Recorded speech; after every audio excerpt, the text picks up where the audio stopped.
Assalamualaikum warahmatullahi wabarakatuh. Perkenalkan, nama saya Aida Melia. Saya dari di kelas 12 IPA 1. Hari ini saya akan menjelaskan tentang perkembangan ilmu pengetahuan dan teknologi pada era kemerdekaan.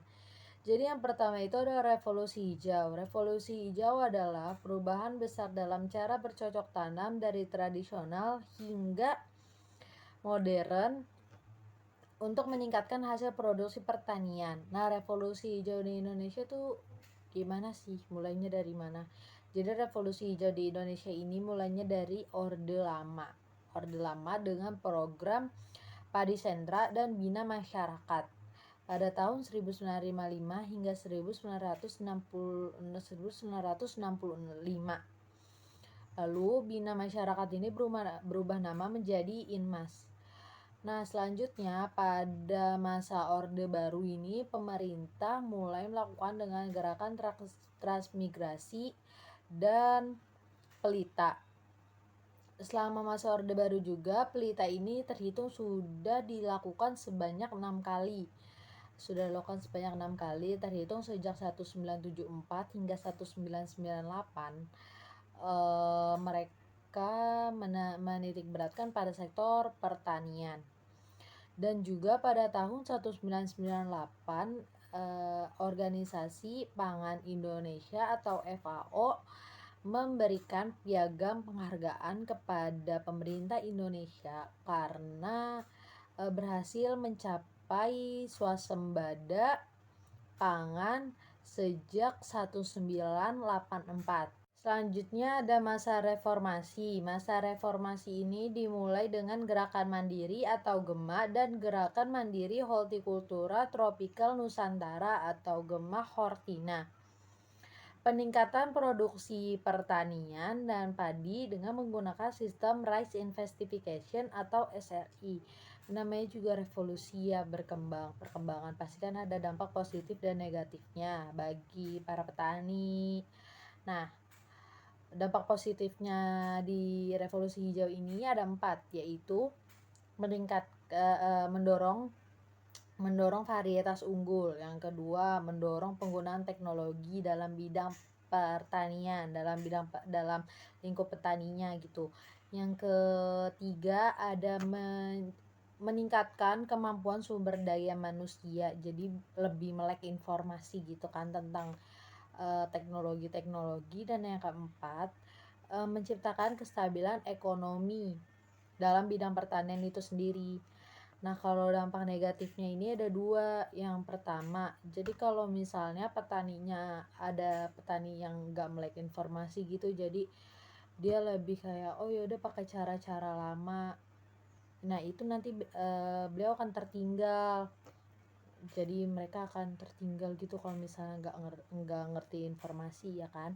Yang kedua, penggunaan pupuk terus menerus itu akan menyebabkan ketergantungan petani terhadap penggunaan pupuk, jadi itu juga nggak baik. Jadi tadi yang pertama itu revolusi hijau, lalu yang kedua ada teknologi transportasi. Seperti yang kita tahu, transportasi itu kan ada 3 jalur ya, transportasi darat, transportasi air atau laut, dan transportasi udara.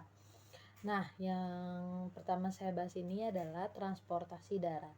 Jadi transportasi darat ini diawali dengan adanya pembangunan jalan tol besar pada tahun 1973 untuk menghubungkan daerah-daerah di Indonesia gitu.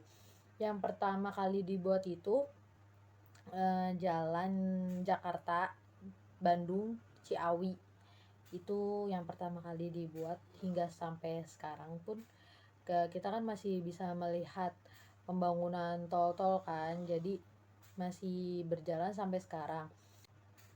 Dan pada tahun 1995 itu Indonesia juga meresmikan kapal api ekspres yang berkecepatan 120 km per jam. Jadi kan sebelumnya itu kalau belum ada kapal api ekspres, jarak dari Jakarta ke Surabaya itu memakan waktu 14 jam kan. Tapi dengan adanya kapal api ekspres ini 9 jam juga nyampe. Terus Selanjutnya transportasi laut. Jadi pada 28 April 1952 pemerintah mendirikan Pelayaran Nasional Indonesia atau PELNI. Ya, pada masa Orba selama Pelita kelima, pemerintah juga berupaya untuk membangun transportasi laut. Upaya pemerintah untuk membangun transportasi laut adalah dengan merehabilitasi dan meningkatkan kapasitas dan infrastruktur yang ada. Contohnya seperti penggadaan kapal feri, terus perbaikan dermaga dan pelabuhan untuk memperluas dan mempercepat lalu lintas lalu lintas antar pulau dan pengangkutan barang. Nah, selanjutnya ada transportasi udara yang dirintis oleh Nurtanio Pringgo Adisuryo pada 1947 dengan Wiweko Supono. Pesawat yang pertama kali mereka buat adalah pesawat layang glider Zogling NWG atau Nurtanio Wiweko Glider. Pada saat Taha Nasution menjabat sebagai Menteri Keamanan Nasional, didirikan Depot untuk penyelidikan, percobaan dan pembuatan AURI. Lalu depot itu diberikan nama Lembaga Persiapan Industri Penerbangan atau LAPIP. Setelah meninggalnya Nurtanio pada 1966, LAPIP ini berubah nama menjadi Lipnur atau Lembaga Industri Pesawat Terbang Nurtanio. Nah, pada 26 April 1976, Lipnur ini berubah nama lagi menjadi PT IPTN atau PT Industri Pesawat Terbang Nurtanio yang resmi didirikan oleh B.J. Habibie. Pada 11 Oktober 1986, PT IPTN ini berubah nama lagi menjadi PT Industri Pesawat Terbang Nusantara, dan juga berubah nama lagi nih dari PT IPTN menjadi Dirgantara Indonesia, yang secara resmi diganti pada 24 Agustus 2000. Setelah tadi dijelaskan tentang revolusi hijau dan teknologi transportasi, sekarang saya akan menjelaskan tentang teknologi informasi dan komunikasi. Yang pertama itu ada telegraf. Telegraf itu sudah digunakan sejak masa pemerintah Hindia Belanda untuk berkomunikasi antara Batavia dan Bogor pada tahun 1855. Sedangkan teknologi komunikasi itu sudah digunakan sejak tahun 1882. Nah, pada tahun 1909 ini ada surat kabar mingguan yang bernama Bumi Putra, itu dipimpin oleh Muhammad Sultan Salim.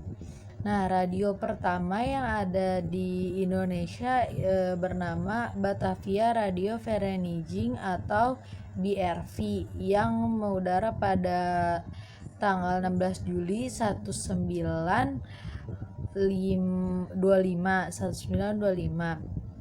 Nah, setelah kemerdekaan itu tepatnya pada Agustus 1945, para penyiar radio mulai mengumandangkan proklamasi di seluruh radio penjuru tanah air dan dunia. Salah satu penyiar radio itu bernama Yusuf Ronodipuro. Beliau berhasil mengumandangkan proklamasi lewat radio Jepang. Nah, pada masa Orba, televisi pertama yang ada di Indonesia yaitu bernama TVRI yang dirancang untuk membuat identitas bagi rakyat dan negara. Yang terakhir ini ada teknologi, arsitektur, dan konstruksi. Setelah proklamasi kemerdekaan, Teknologi arsitektur dan konstruksi berkembang pesat dengan adanya bangunan-bangunan kontemporer di Indonesia.